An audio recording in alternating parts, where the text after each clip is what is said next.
2 Kings 20, New Living Translation. About that time Hezekiah became deathly ill, and the prophet Isaiah, son of Amoz, went to visit him. He gave the king this message: "This is what the Lord says: Set your affairs in order, for you are going to die. You will not recover from this illness." When King Hezekiah heard this, he turned his face to the wall and prayed to the Lord.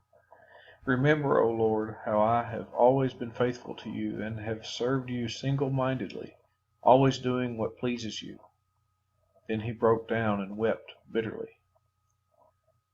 But before Isaiah had left the middle courtyard, this message came to him from the Lord: "Go back to Hezekiah, the leader of my people.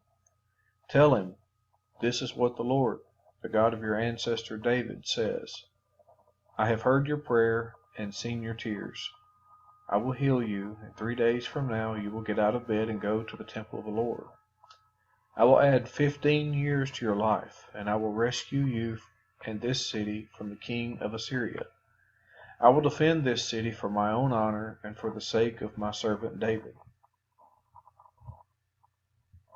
Then Isaiah said, "Make an ointment from figs." So Hezekiah's servants spread the ointment over the boil, and Hezekiah recovered. Meanwhile, Hezekiah had said to Isaiah, "What sign will the Lord give to prove that he will heal me and that I will go to the temple of the Lord 3 days from now?" Isaiah replied, "This is the sign from the Lord to prove that he will do as he promised.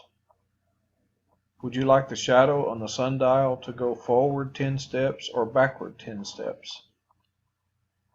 "The shadow always moves forward," Hezekiah replied, "so that would be easy. Make it go 10 steps backward instead."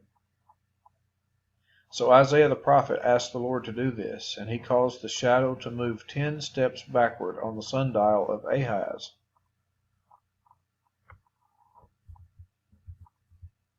Soon after this, Merodach-Baladan, son of Baladan, king of Babylon, sent Hezekiah his best wishes and a gift, for he had heard that Hezekiah had been very sick. Hezekiah received the Babylonian envoys and showed them everything in his treasure houses: the silver, the gold, the spices, and the aromatic oils. He also took them to see his armory and showed them everything in his royal treasuries. There was nothing in his palace or kingdom that Hezekiah did not show them. Then Isaiah the prophet went to King Hezekiah and asked him, "What did those men want? Where were they from?" Hezekiah replied, "They came from the distant land of Babylon." "What did they see in your palace?" Isaiah asked. "They saw everything," Hezekiah replied. "I showed them everything I own, all my royal treasuries." Then Isaiah said to Hezekiah, "Listen to this message from the Lord. The time is coming when everything in your palace, all the treasures stored up by your ancestors until now, will be carried off to Babylon. Nothing will be left, says the Lord. Some of your very own sons will be taken away into exile. They will become eunuchs who will serve in the palace of Babylon's king."